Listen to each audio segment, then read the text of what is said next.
প্রথম বিশ্বযুদ্ধ নামটা শুনলেই মনে হয় যেন ইতিহাসের অনেক পুরনো কোনো ঘটনা, তাই না?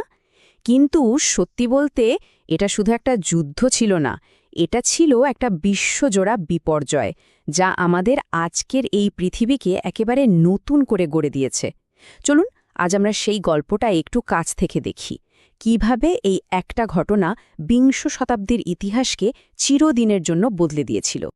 তো প্রশ্নটা হলো, কিভাবে মাত্র একজনের হত্যাকাণ্ড এমন একটা বিধ্বংসী যুদ্ধ বাঁধিয়ে দিল, যা পুরো পৃথিবীকে গ্রাস করে ফেলল? ভাবলি অবাক লাগে, তাই না? এর উত্তরটা কিন্তু অত সোজা নয়। এর পেছনে আছে অনেক জটিল রাজনৈতিক খেলা, অনেক গোপন চুক্তি আর বছরের পর বছর ধরে জমে থাকা ক্ষোভ।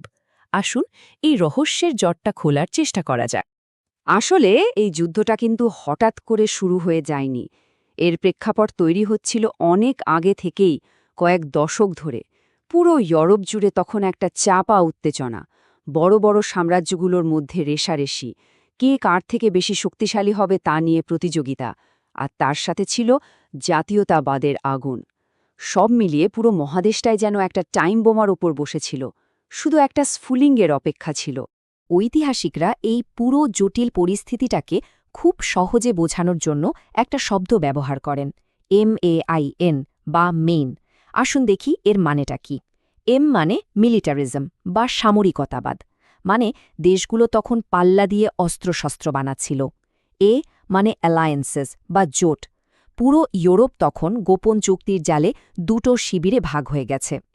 আই হল ইম্পিরিয়ালিজম বা সাম্রাজ্যবাদ, মানে আফ্রিকা আর এশিয়ায় উপনিবেশ দখলের জন্য চলছিল এক ভয়ঙ্কর লড়াই। আর সবশেষে এন মানে ন্যাশনালিজম বা জাতীয়তাবাদ, যা মানুষকে বিশ্বাস করাচ্ছিল যে তাদের দেশই সেরা। আর সেই বারুদের স্তূপে আগুনটা লাগল ১৯১৪ সালের ২৮শে জুন। বসনিয়ার সারাজেভো শহরে অস্ট্রিয়া হাঙ্গেরির ভবিষ্যৎ সম্রাট আর্চ ডিউক ফ্রান্স ফার্ডিনান্ডকে একজন সার্বজাতীয়তাবাদী গুলি করে হত্যা করে। ব্যাস, ওই একটা গুলিই ছিল সেই স্ফুলিঙ্গ। এরপর যা হলো তা যেন ডমিনো এফেক্টের মতো, একটার পর একটা দেশ যুদ্ধে জড়িয়ে পড়তে লাগল। অস্ট্রিয়া সার্বিয়ার বিরুদ্ধে যুদ্ধ ঘোষণা করল, সার্বিয়াকে বাঁচাতে এগিয়ে এলো রাশিয়া, আবার অস্ট্রিয়ার পক্ষে দাঁড়ালো জার্মানি। আর দেখতে দেখতেই পুরো ইউরোপ যেন যুদ্ধের আগুনে ঝাঁপ দিল। মজার ব্যাপার হলো, শুরুতে প্রায় সবাই ভেবেছিল আরে এ তো কয়দিনের যুদ্ধ, বড়দিনের আগেই সবাই ঘরে ফিরে আসবে। কিন্তু তাদের ধারণা যে কতটা ভুল ছিল, যুদ্ধক্ষেত্রের বাস্তবতা ছিল একেবারে অন্যরকম। পরীক্ষার ভেজা কাদা, অনবরত মেশিন গানের গুলি আর বিষাক্ত গ্যাস, সবকিছু মিলিয়ে এমন এক যান্ত্রিক বর্বরতার জন্ম হল, যা এর আগে পৃথিবী কখনো দেখেনি। তো এই যুদ্ধটা মূলত দুটো বড় দলের মধ্যে হয়েছিল। একদিকে ছিল অ্যালাইড পাওয়ার্স বা মিত্রশক্তি, যাদের নেতৃত্বে ছিল ব্রিটেন, ফ্রান্স আর রাশিয়া। আর তাদের বিরুদ্ধে ছিল সেন্ট্রাল পাওয়ার্স বা কেন্দ্রীয় শক্তি, মানে জার্মানি, অস্ট্রিয়া হাঙ্গারি, আর পরে তাদের সাথে যোগ দেয় অটোমান সাম্রাজ্য। একবার ভাবুন তো, প্রায় 450 মাইল লম্বা পরিখা বা ট্রেঞ্চ খোঁড়া হয়েছিল, সুইজারল্যান্ডের সীমান্ত থেকে শুরু করে একেবারে উত্তর সাগর পর্যন্ত। এটাই ছিল ওয়েস্টার্ন ফ্রন্ট বা পশ্চিম রণাঙ্গন। এই 450 মাইল লম্বা একটা কাটা দাগের মতো, যেখানে লক্ষ লক্ষ সৈন্য বছরের পর বছর ধরে আটকে ছিল।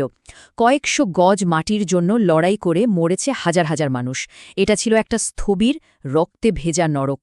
জার্মানির প্ল্যান ছিল খুব সাধারণ, স্লিফেন প্ল্যান। তারা ভেবেছিল খুব তাড়াতাড়ি ফ্রান্সকে হারিয়ে দেবে, কিন্তু সেই প্ল্যানটা পুরোপুরি ব্যর্থ হল। আর তারপরই যুদ্ধটা আটকে গেল ওই ট্রেঞ্চ বা পরিখার মধ্যে। সৈন্যদের জীবনটা তখন একটা দুঃস্বপ্নের মতো হয়ে গিয়েছিল। কাদা, ইঁদুর, রোগ জীবাণু আর চারপাশে পড়ে থাকা লাশ, এর মধ্যেই তাদের থাকতে হতো। এটা ছিল একটা ক্ষয়ের যুদ্ধ, যেখানে জেতার একটাই উপায় ছিল প্রতিপক্ষকে একেবারে নিঃশেষ করে দেওয়া। তবে এই ভয়ঙ্কর অন্ধকারের মধ্যেও কিন্তু মানবতার আলো জ্বলে উঠেছিল। ১৯১৪ সালের বড়দিনের সময় একটা অবিশ্বাস্য ঘটনা ঘটে। দুই পক্ষের সৈন্যরা নিজেরাই যুদ্ধ থামিয়ে দেয়। তারা ট্রেঞ্চ থেকে বেরিয়ে আসে, একে অপরের সাথে কথা বলে, উপহার দেয়, গান গায়, এমনকি একসাথে ফুটবলও খেলে। ভাবা যায়, এক মুহূর্তের জন্য তারা আর শত্রু ছিল না, তারা ছিল শুধু মানুষ। যুদ্ধের ইতিহাসে এটা সম্ভবত সবচেয়ে অদ্ভুত আর মর্মস্পর্শী একটা ঘটনা। যুদ্ধটা যখন বছরের পর বছর ধরে একই জায়গায় আটকে আছে, ঠিক সেই সময় ১৯১৭ সালটা সব কিছু ওলটপালট করে দিল। ওই একটা বছরেই পৃথিবীর দুই প্রান্তে দুটো বড় ঘটনা ঘটল, যা যুদ্ধের মর পুরোপুরি ঘুরিয়ে দিল আর কেন্দ্রীয় শক্তির ভাগ্য নির্ধারণ করে দিল। প্রথম ঘটনাটা ঘটল পূর্ব রণাঙ্গনে। রাশিয়ায় তখন বলশেভিক বিপ্লব শুরু হয়ে গেছে। লেনিনের নতুন সরকার আর এই যুদ্ধ চালিয়ে যেতে চাইল না, তাই তারা জার্মানির সাথে একটা শান্তি চুক্তি করে যুদ্ধ থেকে বেরিয়ে এলো। জার্মানির জন্য এটা একটা বিরাট স্বস্তির খবর ছিল। কিন্তু জার্মানির এই স্বস্তি খুব বেশি দিন টিকল না, কারণ রাশিয়া বেরিয়ে যাওয়ার পর যে শূন্যস্থান তৈরি হয়েছিল তা পূরণ করতে আটলান্টিকের ওপার থেকে এগিয়ে এলো আমেরিকা। জার্মানির বেপরোয়া সাবমেরিন হামলার কারণে তারাও আর চুপ করে থাকতে পারল না, মিত্রশক্তির পক্ষে যুদ্ধে যোগ দিল। আর আমেরিকার এই যোগদানই ছিল খেলার আসল টার্নিং পয়েন্ট। নতুন সৈন্য, বিপুল পরিমাণ অস্ত্রশস্ত্র, কেন্দ্রীয় শক্তির জন্য এটা ছিল একরকম মৃত্যুঘণ্টা। কিন্তু আমেরিকা হঠাৎ করে কেন যুদ্ধে এলো? এর পেছনের অন্যতম বড় কারণ ছিল একটা গোপন টেলিগ্রাম, যেটাকে বলা হয় জিমারম্যান টেলিগ্রাম। ব্রিটিশ গোয়েন্দারা জার্মানির পাঠানো একটা গোপন বার্তা ধরে ফেলে। সেখানে জার্মানি মেক্সিকোকে প্রস্তাব দিয়েছিল আমেরিকার বিরুদ্ধে যুদ্ধ শুরু করার, আর বিনিময়ে মেক্সিকো তাদের হারানো কিছু অঞ্চল ফিরে পাবে। এই খবরটা ফাঁস হওয়ার সাথে সাথেই আমেরিকার মানুষ ক্ষোভে ফেটে পড়ে, আর এরপর যুদ্ধে নামা ছাড়া তাদের আর কোনো উপায় ছিল না। অবশেষে 4 বছর পর যখন বন্দুকের গর্জন থেমে গেল, তখন পৃথিবীটা আর আগের মতো ছিল না। 4টি বিশাল সাম্রাজ্য ভেঙে টুকরো টুকরো হয়ে গেছে, আর সেই ধ্বংসস্তূপের উপর থেকে জন্ম নিল একটা নতুন, অনিশ্চিত বিশ্ব। শেষটা এসেছিল ১৯১৮ সালের ১১ই নভেম্বর, ১১ নম্বর মাসের ১১ তারিখ সকাল ১১টায়। প্যারিসের কাছে একটা ট্রেনের কামরায় যুদ্ধবিরতির চুক্তি সই হল, আর তার সাথে সাথেই 4 বছরের অবর্ণনীয় রক্তপাত আর ধ্বংসলীলা থেমে গেল। এই দিনটাকে আজও স্মরণ করা হয় সেই লক্ষ লক্ষ মানুষের স্মৃতিতে, যারা আর কখনো বাড়ি ফিরতে পারেনি। এই যুদ্ধে সবচেয়ে বড় রাজনৈতিক ফলাফল কি ছিল জানেন? শত শত বছর ধরে টিকে থাকা 4টি বিশাল সাম্রাজ্যের পতন। রাশিয়ার জার, জার্মানির কাইজার, অস্ট্রিয়া হাঙ্গেরির হ্যাবসবার্গ বংশ আর অটোমান সুলতান সবাই ইতিহাসের পাতায় হারিয়ে গেল, আর রেখে গেল একটা বিশাল ক্ষমতার শূন্যতা, যা ইউরোপকে পরের কয়েক দশক ধরে তাড়া করে ফিরেছে। যুদ্ধের আনুষ্ঠানিক সমাপ্তি হল ১৯১৯ সালের ভার্সাই চুক্তির মাধ্যমে, কিন্তু এটাকে শান্তির চুক্তি বলার চেয়ে বিজয়ীদের চাপিয়ে দেওয়া একটা শর্ত বলাই বোধহয় ভালো।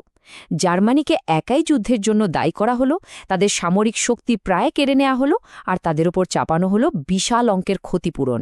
এই অপমানজনক শর্তগুলো জার্মানির মনে এমন এক ক্ষোভের জন্ম দিয়েছিল, যার ফল বিশ্বকে মাত্র ২০ বছরের মধ্যেই আবার ভোগ করতে হয়েছিল। এই সাম্রাজ্যগুলো ভেঙে যাওয়ার ফলে ইউরোপের মানচিত্রটাই যেন নতুন করে আঁকা হলো। পোল্যান্ড, ফিনল্যান্ড, চেকোস্লোভাকিয়া মতো অনেক নতুন দেশ তৈরি হলো। ভবিষ্যতে এমন যুদ্ধ আটকাতে একটা চেষ্টাও করা হয়েছিল। তৈরি করা হলো লিগ অফ নেশনস বা জাতিপুঞ্জ। যদিও দুঃখের বিষয় হল এই সংস্থাটা পরের মহাপ্রলয় আটকাতে পুরোপুরি ব্যর্থ হয়েছিল। প্রথম বিশ্বযুদ্ধকে বলা হতো সব যুদ্ধ শেষ করার যুদ্ধ, কিন্তু ইতিহাস তো আমাদের অন্য কথা বলে। ভার্সাই চুক্তির ওই কঠিন শর্তগুলো কি আসলে জার্মানির মধ্যে এমন এক প্রতিশোধের আগুন জ্বালিয়ে দিয়েছিল, যা মাত্র 2 দশক পরেই আরেকটা আরও ভয়ঙ্কর বিশ্বযুদ্ধের পথ তৈরি করে দেয়? এটাই হয়তো এই মহাযুদ্ধের সবচেয়ে বড় ট্র্যাজেডি। একটা যুদ্ধ শেষ করতে গিয়ে তারা কি অজান্তেই আরেকটা যুদ্ধের বীজ বুনে দিয়ে গিয়েছিল?